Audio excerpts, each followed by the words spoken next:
Another thing I had more in terms of like just research, we're in a unique situation. We're doing a case report right now, Sure. and we have sent it into this journal that has a lot of like editors and stuff. For some reason, no one wants to edit our paper. Yeah. And so we're just kind of in a little limbo right now of like, do we just like wait for another editor, hopefully to someone pick it up, or take it out and put it in a journal like where we can pay for it to get basically published and um essentially just like not have it in PubMed. Yeah. So I don't know. We don't know. We're like we're kind of in limbo right now. So what would you say with that? Yeah. This is very, very common research. I would say not just case reports, but also retrospective studies, prospective studies, clinical trials, right? Probably less with clinical trials because they're so high powered. But the research process is very, very long, right? Because a lot of research, even kind of the stages of getting the data, writing the paper up, right? Getting it approved by your chair or your PI, right? And kind of getting all the pieces with who you're working with as a medical student or resident. So research deals, it's not solo. And that's the issue, right? Anything that is not, in full control of one individual is going to tend to take longer. Just kind of remember that in research. And so you're at the stage that you submitted and there's no editor. This is a happens all the time.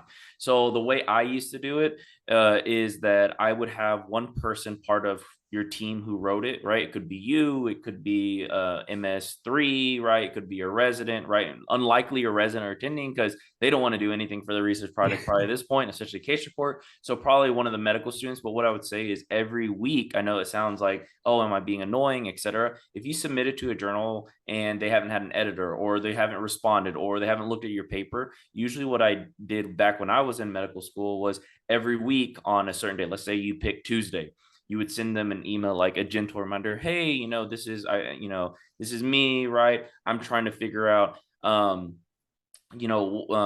going on with the process of my paper. I just haven't heard back, so I just wanted to follow up. And usually they'll send you an email saying something like this: oh yeah, we haven't gotten around, the paper has been behind in the stack. And then the next week you do it again. So after a little bit they're like, oh great, they're I'm going to keep getting emails, right, etc., right? And it's a little annoying for them to keep getting the same email, and so they'll be like, oh, okay, let me actually read it. And so it does expedite it a little bit, but of course, don't do it every day or every other day, right? Be reasonable, right? So I would Okay. say a week to week update of an email saying just to kind of the journal, right? They usually have a journal email saying, hey, I was curious, what where is my journal in the process of being reviewed, right?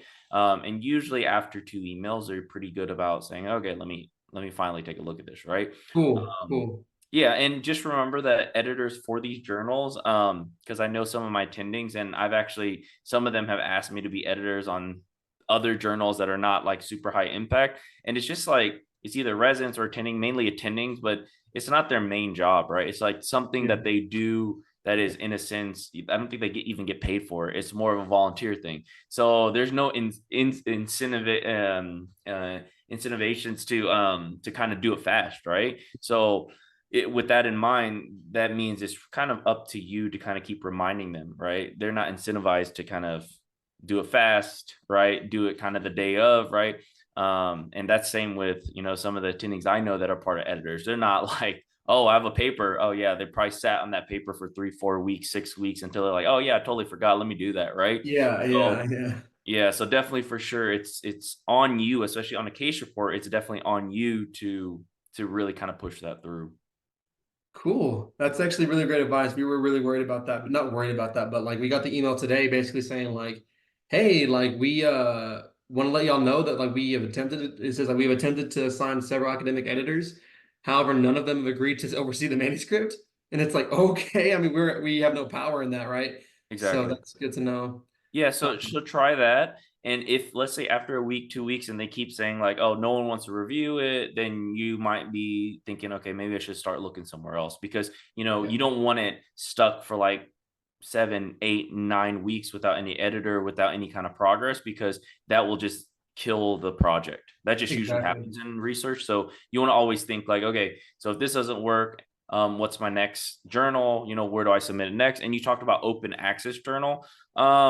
I would say leave the open access journal where you have to pay to play. We call it pay to play journals towards the end, right? Let's say you've maxed out everything. You're like, okay, there's nothing else we can do. All these journals are no, no, no, no, no, or they won't get an editor or etc., then you can publish in kind of one of those spaces. Cool. That's actually good to know. I'll let them know, my little team know what you said, because that's important.